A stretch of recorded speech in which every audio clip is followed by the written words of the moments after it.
Писать пейзажи – любимое занятие художника Джумагула Ташиева. Здесь, на природе, он отдыхает. От шумного города, от людей и суеты. Но часто выезжать на этюды не получается, нет времени. Начался туристический сезон, а значит, появится повышенный спрос на его сувениры.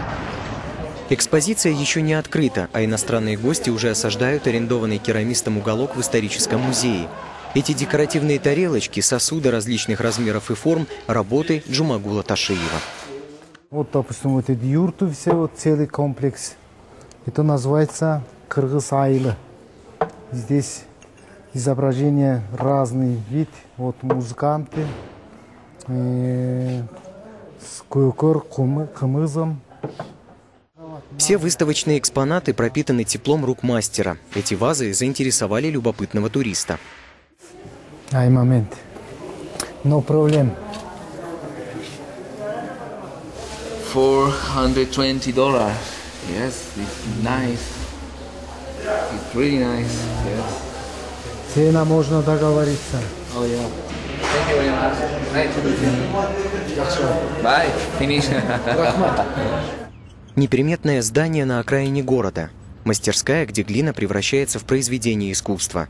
Запасы природного материала хранятся здесь же. За ними местные мастера ездят далеко, в Ивановку, километров 50 от Бишкека. Я тоже оттуда привез. И на машине, конечно, самосвал, на трактор, там экскаватор копает глубже. Оттуда берем. Вот эти лежат уже 5-й год, наверное, уже заканчивается. Вот чуть-чуть осталось вот здесь.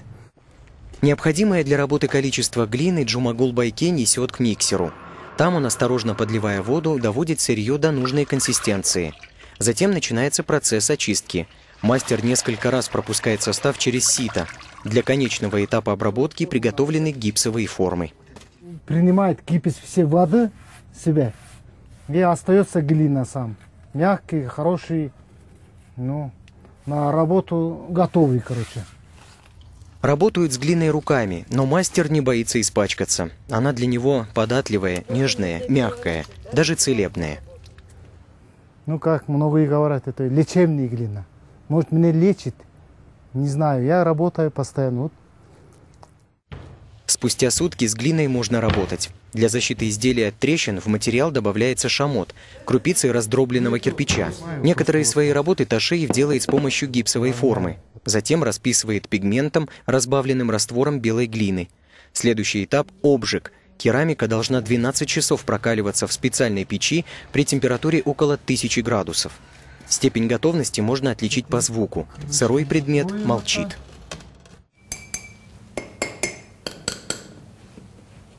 Что касается изображений, нанесенных на изделия, то в большей степени это копии наскальных рисунков.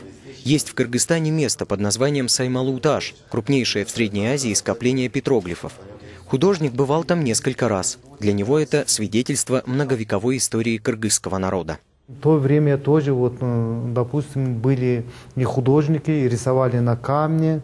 И вот взял одну камень большой и до конца довел. Свои внутренние чувства, композиция, все вот изображения он нанес и закончил. Ну, авторская, как авторская работа получается. А некоторые камни вообще запутаешься, там другая там рисунка торчит, и другие места, ну, вообще разные.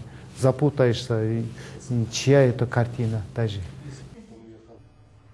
Тамга – клеймо мастера. Ею он отмечает почти все свои работы. Но и без печати произведения Ташиева не растворяются в массе сувениров. Ну, кто-то делает это деньги из воздуха, это правильно. Кто-то делает каким-то путем, у него мозги как работают, я не знаю.